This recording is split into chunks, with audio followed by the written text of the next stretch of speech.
Salve pessoal! E aí, sobe história? Eu sou o professor Tico Gonçalves, professor de Matemática e História, e quero mostrar para vocês como a matemática influencia na história da humanidade. A ideia é mostrar que todo evento histórico tem, entre as suas causas, uma ligação muito forte com a matemática. E o evento histórico de hoje é a internet.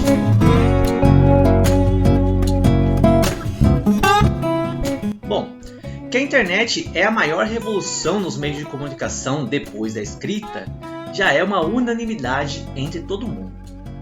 Mas o que a maior parte das pessoas não sabe e estranhamente nunca se pergunta é como a internet surgiu. Hoje vamos falar sobre a história da internet e como a matemática foi crucial para o surgimento dessa ferramenta de comunicação que revolucionou o mundo todo e a história da humanidade. Aqui no Matemática Histórica tem um episódio sobre o matemático Alan Turing, que ajudou a dar um fim na Segunda Guerra Mundial e também é considerado o pai da ciência da computação por ter inventado a máquina de Turing, precursora do computador, e já falava em máquinas pensantes, o que nós hoje chamamos de inteligência artificial. Se não ouviu, vai lá ouvir, aproveita e segue o podcast Matemática Histórica no Spotify e no YouTube. Os primeiros computadores datam do final dos anos 40, início dos anos 50, mas a história da internet começará nos anos 60. Nessa época, o mundo vivia as tensões da Guerra Fria, onde Estados Unidos e União Soviética tentavam impor ao mundo seus modelos políticos e econômicos. Os Estados Unidos representando o capitalismo e a União Soviética representando o socialismo, numa disputa por influência no mundo que iniciou uma corrida armamentista e uma corrida espacial, que tem episódio falando dela aqui no podcast Matemática Histórica também. No entanto, nesse contexto de corrida para o desenvolvimento tecnológico, o Departamento de Defesa dos Estados Unidos dá início aos primórdios da internet, quando cria a ARPANET, uma rede de comunicação entre computadores que envolvia 4 grandes universidades dos Estados Unidos: a Universidade da Califórnia em Los Angeles, Stanford, a Universidade de Utah e a Universidade da Califórnia em Santa Bárbara. Em 1º de dezembro de 1969 foi criada essa ARPANET. Essa rede de computadores tinha como objetivo a troca de informações entre o Departamento de Defesa dos Estados Unidos e os seus vários agentes em missões espalhadas pelo mundo. Paralelamente, outras 3 organizações foram responsáveis pelo desenvolvimento de rede de computadores: a RAND, também dos Estados Unidos, a NPL, lá na Inglaterra, e a Cyclades, ou Cyclades, na França. Porém, se a ARPANET fosse fixada nessas universidades, não teria a utilidade pretendida pelo Departamento de Defesa. Era necessário que essa rede pudesse ser acessada em qualquer lugar do mundo. Ou seja, era preciso desenvolver uma rede sem fio, que conectasse as redes com fio por rádio ou por satélite. Assim foi desenvolvida a Internet Working. Um dos principais desenvolvedores da ARPANET foi um cara chamado Vinton Cerf, que junto com o Robert Kahn desenvolveu o TCP/IP, que é o Protocolo de Controle de Transmissão e o Protocolo da Internet, que é o que vai permitir a comunicação entre as diferentes redes de computadores e se tornou padrão em 1º de janeiro de 1983. Aí nasceu a internet como conhecemos hoje. Mas até então, toda essa tecnologia estava nas mãos principalmente dos militares. Eram ferramentas a serviço do Departamento de Defesa. Entre os anos 70 e 80, diversas redes de computadores foram criadas nos Estados Unidos, através de diferentes financiamentos, público, privado, e esse monopólio de tecnologia nas mãos dos militares não agradava a todos. Por exemplo, a National Science Foundation, a NSF, por ser contra o domínio militar dessa tecnologia, que estava focada na Guerra Fria, decidiu construir uma rede própria, na intenção de conectar os laboratórios de informática que estavam espalhados pelos Estados Unidos. A Computer Science Network, CSNet. A popularização da internet aconteceu depois da criação do World Wide Web, o WWW, a Rede Mundial de Computadores, por 2 cientistas do CERN, o Centro Europeu de Pesquisa Nuclear. Foi essa criação que permitiu também a criação de sites, navegadores, facilitando o acesso da internet. Depois da criação da linguagem própria da internet, né, o HTML, e do protocolo HTTP, que é a base de transferência de dados, a internet foi se popularizando ao longo dos anos 90. E no início dos anos 2000 foi o boom da internet, né? Se espalhou rapidamente pelo mundo e se tornou o principal meio de comunicação. E hoje, essa revolução tecnológica passou a moldar a sociedade, moldar o pensamento, inclusive com potencial para influenciar em eleições, constrói e destrói biografias e necessita cada dia mais de mecanismos de regulamentação para que não se torne, uma terra sem lei, né, onde os criminosos se sentem à vontade para atuarem sem consequência dos seus atos.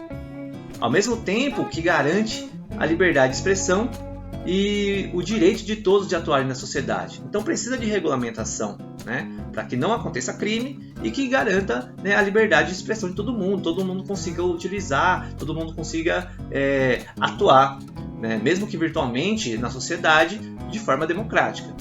A internet surgiu de um projeto estatal e mais de 60 anos depois, hoje, necessita da intervenção do Estado novamente para fazer essa regulamentação, né? A fim de garantir o uso democrático e com o intuito do desenvolvimento positivo da humanidade. Mas tudo isso só foi possível por conta do desenvolvimento de um sistema numérico chamado Sistema de Numeração Binário, transformado em código binário, que é um sistema de representação de dados e informações que usa apenas 2 dígitos, o 0 e o 1. É um sistema de base 2, o que significa que cada dígito, que a gente pode chamar de bit, tem 2 valores possíveis, o 0 ou 1. E de onde surgiu o sistema binário? Os números binários, o sistema de numeração binário, eles já apareceram em várias culturas, inclusive no Antigo Egito, a China, a Índia. O matemático Leibniz foi especificamente inspirado pelo I Ching chinês. Os antigos escribas egípcios usavam 2 sistemas diferentes para suas frações. As frações egípcias, não relacionadas ao sistema de numeração binário, e as frações do olho de Horus. Assim era chamada dessa forma porque muitos historiadores da matemática acreditam que os símbolos usados para esse sistema poderiam ser arranjados para formar o olho de Horus. Muita gente tem esse desenho tatuado, é bem famoso, embora isso já tenha sido contestado. As frações do olho de Horus são um sistema de numeração binário em quantidades fracionárias de grãos, líquidos e outras medidas, nas quais uma fração de Hecate, a fração de Hecate, o Hecate tem aproximadamente 8,8 litros. É uma expressão como a soma das frações binárias, 1/2, 1/4, 1/8, 1/16, 1/32 e assim por diante. As formas mais antigas desse sistema podem ser encontradas em documentos da Quinta Dinastia do Egito, aproximadamente 2.400 anos antes de Cristo.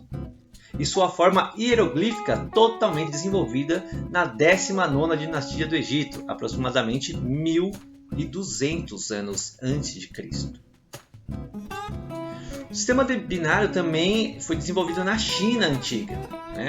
Na China antiga, no texto clássico do I Ching, que é um texto muito importante para os chineses, uma série completa de 8 trigramas e 64 hexagramas, análogo a 3 bits, e os números binários de 6 bits. O estudioso e filósofo chinês Shao Yong, no século XI, desenvolveu um arranjo binário ordenado dos hexagramas do I Ching, representando a sequência decimal de 0 a 63, e um método para gerá-lo. Já na Índia, na Índia antiga, um matemático indiano chamado Pingala desenvolveu um sistema binário também para descrever a prosódia. Ele usava números binários na forma de sílabas curtas e longas. Essa sílaba longa é como se fosse 2 sílabas curtas. Isso tornava semelhante ao código Morse. Eles eram conhecidos como símbolos Lagu, leve, e Guru, pesado. Então você vê, na Índia também foi desenvolvido aí um sistema binário. Uma outra cultura que também desenvolveu um sistema binário, né, foi os residentes da ilha de Mangareva, na Polinésia Francesa. Eles usavam um sistema binário decimal, um híbrido, né, antes de 1450. Séries semelhantes de combinações binárias também foram usadas em sistemas de adivinhação tradicionais africanos, como o Ifá, bem como a geomancia medieval ocidental. São outros exemplos. Então você vê que o sistema binário ele vem sendo desenvolvido em várias partes do mundo, né? Para além do nosso sistema decimal, nós temos outros tipos de sistemas de numeração, como os babilônios tinham um sistema de numeração sexagesimal, né, de base 60. Nós utilizamos de base 10, decimal, e a gente está vendo aqui que muitas culturas ao redor do mundo utilizavam também, desenvolveram o sistema binário, né, de base 2. O sistema numérico binário moderno, né, foi estudado na Europa no século XVI e XVII por Thomas Harriot, Juan Caramuel e o Leibniz, matemático Leibniz, né, bem famoso lá, que criou o cálculo. Em 1605, por exemplo, Francis Bacon falou de um sistema pelo qual as letras do alfabeto poderiam ser reduzidas a sequências de 2 dígitos, né? Dígitos binários, que poderiam ser codificados como variações tênues da fonte de qualquer texto arbitrário. Então, é uma forma de você traduzir qualquer texto para um sistema onde tem apenas 2 dígitos. Em 1670, o Juan Caramuel publicou o seu livro Mathesis Biceps. E nas páginas 45 a 48, ele deu uma descrição do sistema binário, já lá em 1670. Então, o sistema binário moderno foi totalmente documentado por Leibniz, né, o matemático Leibniz, um dos inventores do cálculo, junto com o Isaac Newton. Lá ele viveu no século XVIII e escreveu um artigo onde ele explicava a aritmética binária. Ele menciona os símbolos binários usados pelos matemáticos chineses, né? Então o Leibniz vai se basear muito na matemática chinesa para desenvolver esse sistema binário, né? O Leibniz ele utilizou um sistema matemático de 2 variáveis, 0 e 1, para transformar termos linguísticos e dessa forma distribuir informações, assim como o sistema binário atual. O último matemático que eu vou citar aqui, tem muitos outros envolvidos, né, no desenvolvimento do sistema binário, mas eu trouxe aqui os que têm maior relevância, né, na história da matemática, né? Em 1854, né, já no século XIX, tinha um matemático britânico, George Boole, publicou um artigo que marcava um antes e um depois, detalhando um sistema de lógica que acabaria sendo chamado de álgebra booleana. Esse sistema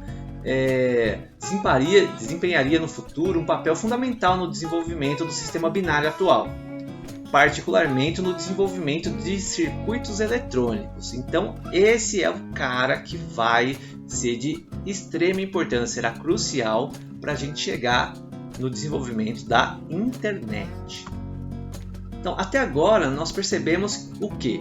Que o sistema binário vem sendo desenvolvido por matemáticos do mundo todo há muito tempo, como uma forma de transmitir qualquer informação utilizando apenas 2 dígitos.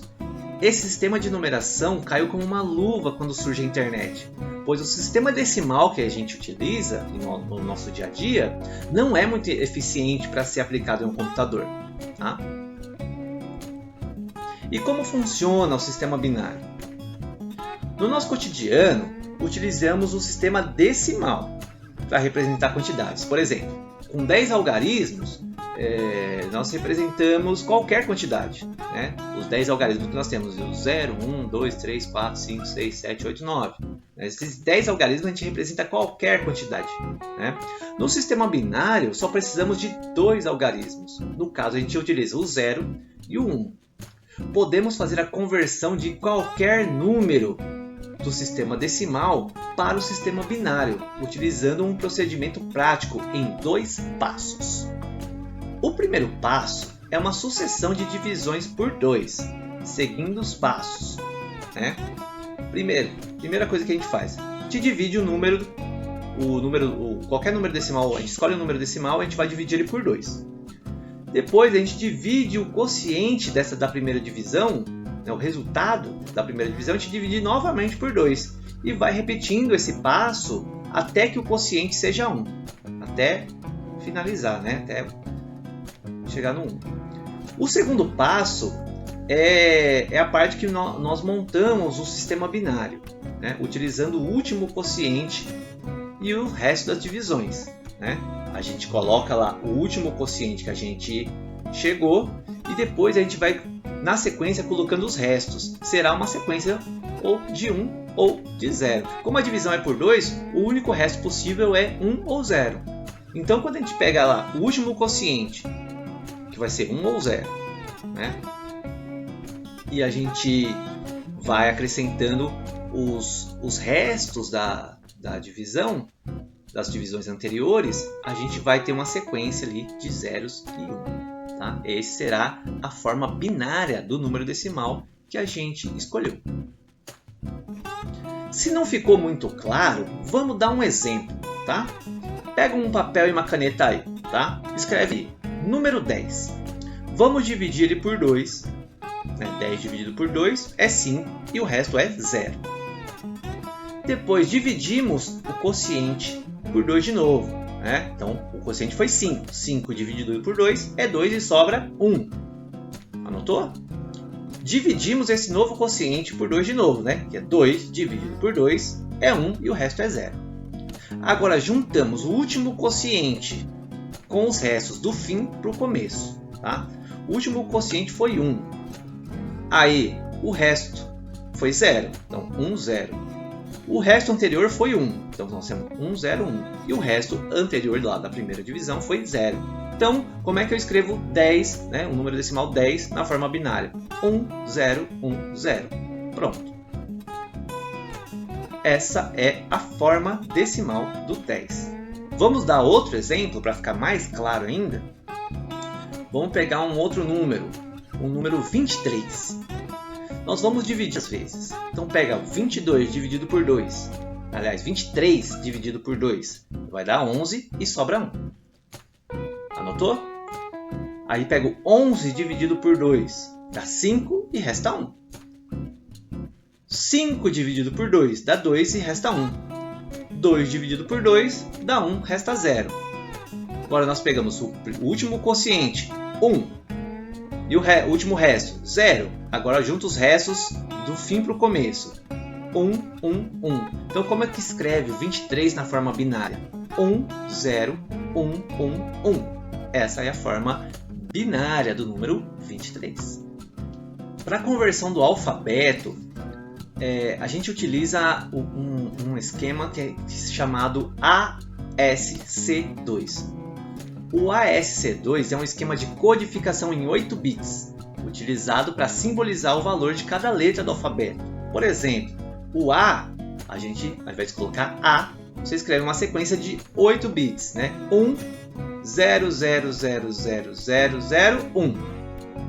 E o B, 1, 0, 0, 0, 0, 1, 0. Né? Então, 8 bits e a gente vai fazer... Tem um esquema que esse já é tabelado, né? Já existe, esse sistema já é tabelado. Nós temos uma sequência de 8 dígitos para cada letra do alfabeto, sempre utilizando 0 e 1. Para a conversão do alfabeto, a gente utiliza um esquema que é chamado ASC2. O ASC2 é um esquema de codificação em 8 bits, utilizado para simbolizar o valor de cada letra do alfabeto. Por exemplo, o A, ao invés de colocar A, você escreve uma sequência de 8 bits, né? 1, 0, 0, 0, 0, 0, 0, 1.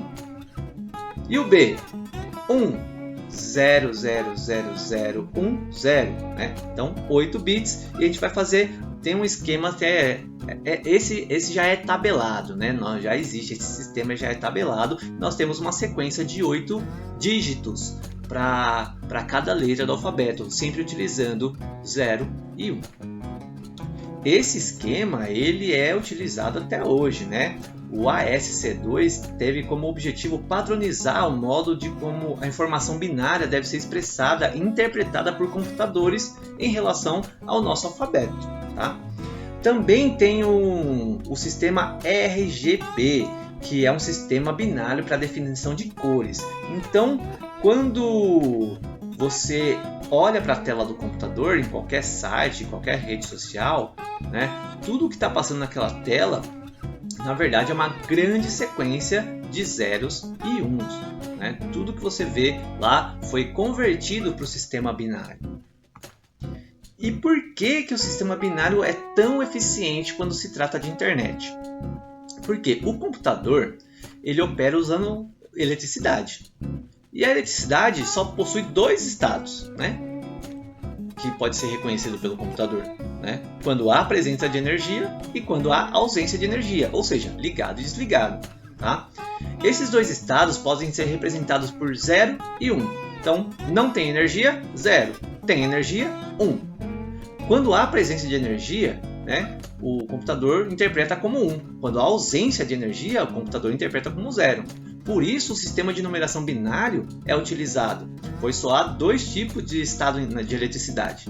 Um computador ele emite milhões de feixes de luz por segundo, né, lá dentro do seu circuito. Então, o sistema binário é ideal para computadores, pois a representação de informações é feita através de sinais elétricos. Então, tá lá, pulsando vários sinais elétricos, milhões por segundo. E o computador ele vai interpretando. Quando tem o pulso elétrico, tem energia, 1. Não tem, 0.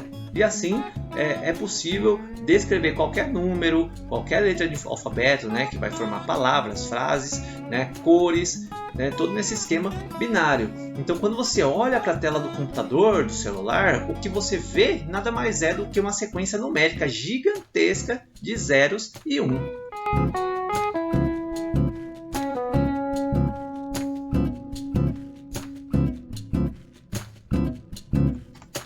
E aí, gostou de conhecer a história da internet? Viu como a matemática impacta nos rumos da história?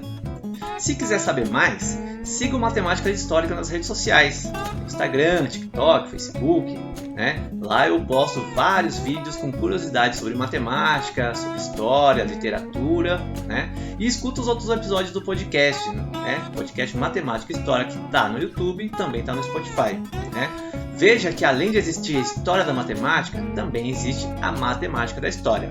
Muito obrigado pela atenção e até a próxima!